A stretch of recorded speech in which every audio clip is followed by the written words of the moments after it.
Ser podcast. Las 7 de hoy por hoy. Ser podcast. Hola, muy buenos días. Hay varias declaraciones de Donald Trump con las que puede explicarse la actualidad del día y una de ellas tiene que ver con España. Es una nueva amenaza a nuestro país del presidente de Estados Unidos 24 horas después de mostrarse sonriente y amistoso delante de todo el mundo. Fue en la cumbre en Egipto en la que dijo que se estaba haciendo un buen trabajo. Ahora Donald Trump amaga con un castigo arancelario por resistirse a aumentar el gasto militar.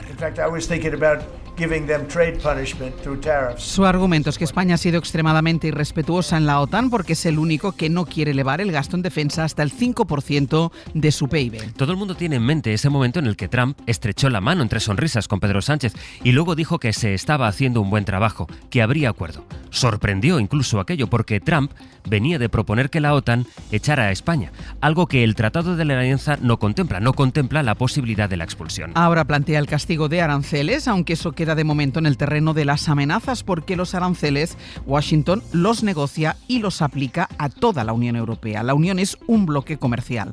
José Luis Astreola. Hola, buenos días. En todo caso, estas últimas declaraciones de Trump, esa amenaza con imponer aranceles a España, son la respuesta desde la Casa Blanca a lo que dijo ayer Pedro Sánchez aquí en este programa. En la entrevista que concedió a las SER desde la Moncloa, el presidente español respondió que sí a la pregunta de si el gasto en defensa, es decir, el 2% del PIB en defensa, era inamovible. Y añadió: nunca hemos estado lejos, Estados Unidos y España, más allá de lo que pueda ser la evidente discrepancia que podemos tener. Bueno, yo creo que las relaciones entre Estados Unidos y España son muy, muy positivas y muy profundas. Tan importante para nosotros es cumplir con nuestras obligaciones en defensa como miembro de la Alianza Atlántica, como cumplir con la defensa del Estado del Bienestar. Con esta polémica de fondo, hoy se van a reunir en Bruselas los ministros de defensa de la Alianza. En teoría, hablarán sobre todo de la protección del espacio aéreo. La otra declaración de Trump fue sobre Gaza, donde asegura que ha comenzado ya la segunda fase del acuerdo de paz.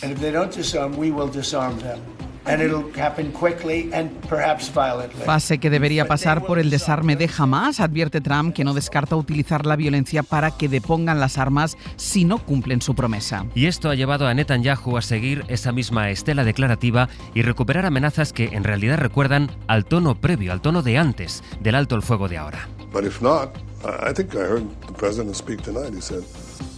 Citando a Trump, decía el primer ministro israelí, parafraseándole en la CBS: si Hamás no cumple, se desatará el infierno en la franja. El ejército israelí ha matado al menos a 6 personas desde que entró en vigor, en teoría, el alto el fuego. Y hay una tercera cosa que dijo ayer Trump y que es muy reveladora. Sucedió en su encuentro en la Casa Blanca con el presidente de Argentina, Javier Milei. Sí, porque Trump condiciona el apoyo económico de Washington a Argentina a que lo voten los argentinos a Javier Milei. Dijo: si no gana Milei las elecciones legislativas del día 26, no seremos igual de generosos. Dice que está dispuesto a firmar con rapidez un acuerdo que implica millones de dólares para Argentina, pero solo si gana Milei. Si gana un socialista, dice Trump, sería distinto. Anoche, por cierto, Trump confirmó un nuevo ataque a otra supuesta narcolancha venezolana en el que han matado a otras 6 personas. Es el quinto ataque contra embarcaciones de este tipo en el Caribe. Van ya 27 víctimas mortales que el presidente de Estados Unidos justifica con el tráfico de drogas. Es miércoles, es 15 de octubre. Hoy por hoy noticias. Ser podcast. Trump es el nombre con el que se explica esta mañana la crónica del mundo, mientras aquí en España habrá un nombre que protagonice también la página política y judicial: José Luis Ábalos, que hoy comparece de nuevo en el Supremo. Después de su declaración, el juez tiene que decidir si le envía o no a prisión, después de que el ex número 3 de los socialistas haya maniobrado para intentar dilatar el proceso. Isabel Fernández Pedrote, buenos días. Hola Ángeles, buenos días. A las 10 tiene que declarar por los ingresos que el juez ha descrito como irregulares y opacos. El lunes intentó retrasarlo notificando la ruptura con su abogado. Ayer mismo solicitó uno de oficio, pero el juez lo ha rechazado. Entiende que hay fraude de ley en el movimiento y tendrá que acudir con el antiguo o con otro que contrate él. Su entrada en prisión afectaría a la mayoría parlamentaria del gobierno. Su acta queda suspendida, pero no la pierde, aunque desde Ferraz minimizan el impacto político de la decisión porque creen que su causa ya está amortizada. Ana Fernández Vila, buenos días. ¿Qué tal? Buenos días. Lo que dice el reglamento del Congreso es que si entra en prisión, su acta quedaría en suspenso, pero no la pierde. Lo que sí perdería es su sueldo y también el voto, porque no lo puede delegar ni pedirlo telemático. Un voto que perdería también el gobierno de los del bloque de la investidura, aunque en el PSOE defienden que en sus cálculos y en sus negociaciones hace mucho que ya no cuentan con Ábalos por sus ausencias. En todo caso, fuentes parlamentarias reconocen que hay debate sobre si con un diputado en prisión privado de su voto habría que rebajar la mayoría para no alterar el resultado electoral. Mientras los socialistas se afanan por minimizar el impacto que tendría para el partido ver a Ábalos entrando en prisión. Es una foto más, aseguran, e insisten en que el exministro ya fue expulsado y en que está totalmente desvinculado del PSOE y dan ya el caso por amortizado. Sánchez negó ayer cualquier tipo de financiación ilegal en el Partido Socialista, justificó los pagos en efectivo en la que dice es una transacción habitual propia de muchas empresas. Lo que no descartó fue haberlos cobrado él en alguna ocasión. Yo como secretario general del Partido Socialista no era algo habitual en mí, pero seguro que en alguna ocasión pues he tenido ese tipo de liquidaciones de gasto. Además, el presidente anunció ayer en este programa que el Gobierno va a poner en marcha el trámite necesario para intentar blindar el derecho al aborto en la Constitución. Una medida que pasó ayer mismo por el Consejo de Ministros y que no tiene un recorrido parlamentario sencillo. Tendrá que pasar por el Consejo de Estado y en el Congreso y en el Senado necesitaría una mayoría de 3/5 en ambas cámaras. Al mismo tiempo, Sanidad ha enviado un requerimiento a Madrid, a Aragón y a Baleares para que activen el registro de objetores, que es obligatorio por ley. Y me gustaría además que un partido de Estado como es el Partido Popular le exija a la presidenta de la Comunidad de Madrid a cumplir con la ley. En la región de Roma, el 90% de los abortos se produce dentro de la sanidad pública. En la región de París, el 60%. En la Comunidad de Madrid, solamente el 1%. Sánchez presionaba así directamente a Feijóo por el filón antiabortista que está cogiendo Ayuso en Madrid y ella le respondía, mantiene el pulso y acusa a Pedro Sánchez de comportarse como un machito. Radio Madrid, Javier Alonso. Ayuso dejó sin respuesta la pregunta de si atenderá al requerimiento del Gobierno o abocará este conflicto a los tribunales. Ella prefirió volver a la ambigüedad tras amagar la semana pasada con incumplir la ley. Quien quiera estar en un registro, como se ha hecho hasta la fecha y así se hace, se apuntará. Y que no se hará. Precisamente eso es lo que le exige la ley, un registro voluntario y de acceso restringido. Su equipo no aclaró qué hará, solo que próximamente va a responder a la carta que Sánchez le envió por este asunto. A él, al presidente del Gobierno, lo acusó abiertamente de machista. Hoy se ha dirigido a mí como la semana pasada en tono machito sobre el tema del aborto. Como argumento, su experiencia personal. He sufrido 2 veces, por desgracia, el drama del aborto. Sé lo que es. ¿Tengo que recibir lecciones del presidente del Gobierno? La presidenta madrileña equiparó así 2 realidades muy distintas. Por un lado, el aborto espontáneo. Por el otro, un derecho reconocido por ley como es la interrupción voluntaria del embarazo. 7 y 8 minutos de la mañana, 6 y 8 en Canarias. La batalla por el alquiler turístico en la ciudad de Palma está a punto de zanjarse. Van a prohibirlo en todas sus modalidades. Eso no quiere decir que desaparezcan, ni mucho menos. Quedarán vigentes las 639 licencias que ya están activas, pero no se concederá ni una más, ni en unifamiliares ni por habitaciones. Radio Mallorca, Juan Antonio Bauzá, buen día. ¿Qué tal? Buen día. Año y medio después de anunciarlo, el alcalde confirma que en el pleno del mes que viene se van a prohibir esas nuevas plazas de alquiler turístico vacacional. La izquierda ya lo prohibió en pisos, ahora se extiende a todas las viviendas y cuando alguna tenga ahora mismo el permiso y se dé de baja, no se podrá volver a dar de alta. El alquiler turístico en pisos está prohibido desde 2018 con respaldo del Supremo, pero estaba permitido en viviendas unifamiliares y también en habitaciones. Estará prohibit qualsevol modalitat. Estará prohibida cualquier modalidad, dice el alcalde Jaime Martínez, que espera que la medida repercuta en el mercado del alquiler a largo plazo.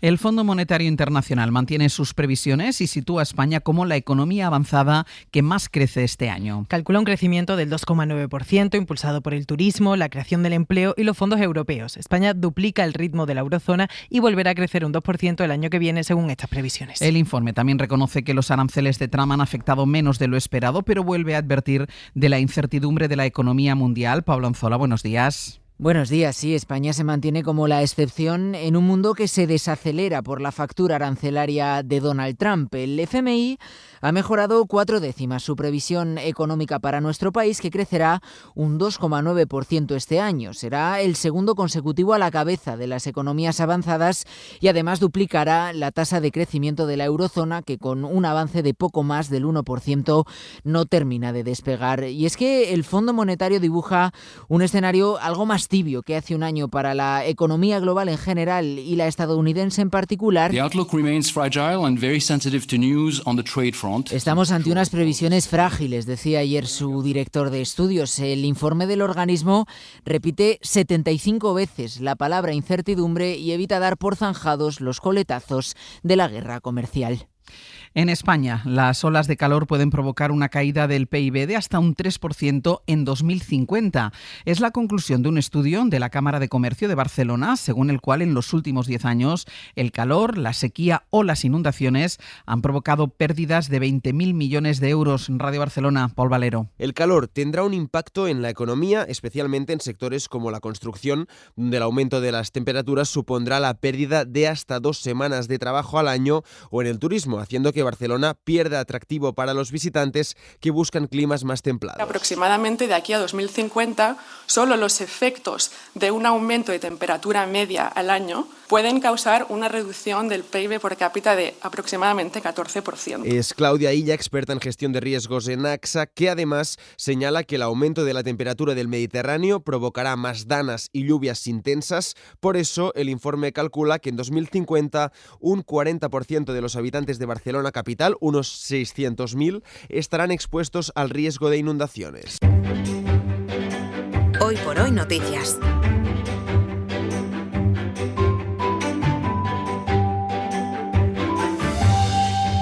Ser Podcast. Vamos hoy hasta Extremadura, Maite Carrasco. ¿Qué tal? Muy buenos días. ¿Qué tal? Buenos días. Y hasta Galicia, Ara Sargado, Bodía. ¿Qué tal, Bodía? Empezar con esa iniciativa, Maite, que une deporte y denuncia, una iniciativa que surge en Badajoz, porque hay un estudiante que se ha propuesto un reto que es transformar las líneas de autobús de Badajoz en su propio circuito de entrenamiento.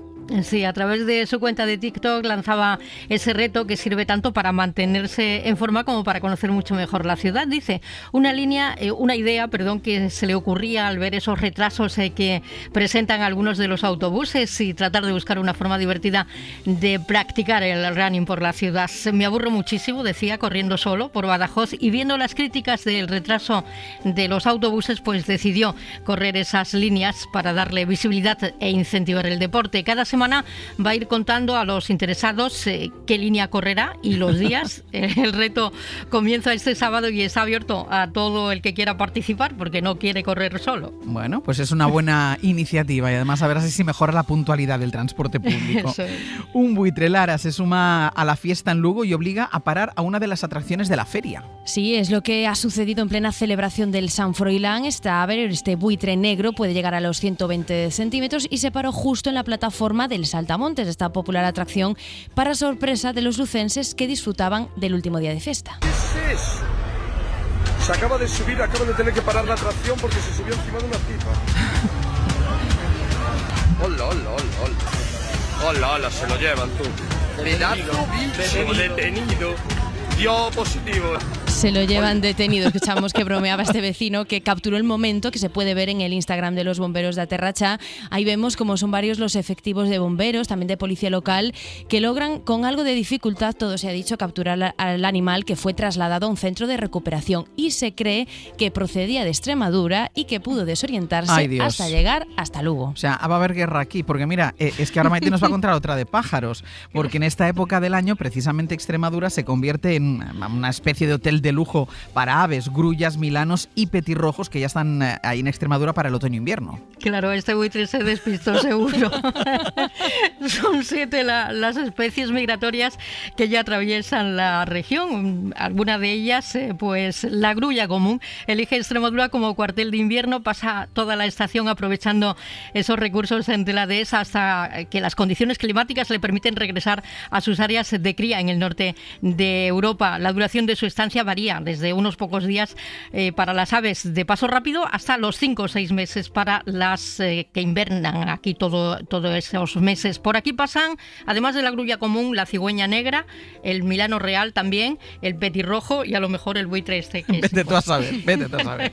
Investigadores de la Universidad de Santiago certifican que el mundo ha llegado al primer punto de no retorno. Sí, los expertos aseguran que ya estamos a punto de superar el 1,5 grados de calentamiento global y con eso nos acercamos a otros puntos de inflexión que deberían hacernos reflexionar y cambiar nuestra forma de relacionarnos con el planeta. En este estudio en el que participa la Universidad Compostelana se ponen varios ejemplos. Los arrecifes de coral de aguas cálidas están muriéndose a un ritmo nunca antes visto y llevaría a su desaparición en un 99% si se mantiene esta subida de la temperatura. Eso sí, a pesar de la gravedad de la situación, también nos dicen estos científicos que la solución, al igual que el problema, está en nuestras manos. Lara, Maite, gracias. Hasta luego. Y vamos ya con nuestra recomendación cultural para empezar el día. Hoy Raquel García nos propone una lectura sobre Cuba. Cuenta el escritor cubano Leonardo Padura que vivir en la isla de una jubilación es imposible. Es mi generación, la generación que ha llegado a los finales de los 60 años, los 70 años, el momento de la jubilación, en una coyuntura socioeconómica y política en la que vivir de una jubilación en Cuba es imposible. Un ejemplo que es muy gráfico, y es que una jubilación puede ser de alrededor de 2.000 pesos y un paquete de 30 huevos vale 3.000. Hoy recomendamos Morir en la arena, última novela del autor cubano conocido por su serie policíaca de Mario Conde. El libro es el retrato de una generación que nació al calor de la efervescencia revolucionaria, que ha acabado con una vida miserable, sin expectativas y con el que recorre 50 años de historia, desde la guerra de Angola a la perestroika. Jugando con la intriga, Padura utiliza un parricidio para contar la vida de un puñado de personajes que han sufrido una vida lamentable e ingrata. Siempre es importante buscar culpables, pero no refugiarte personalmente en la culpabilidad de los otros.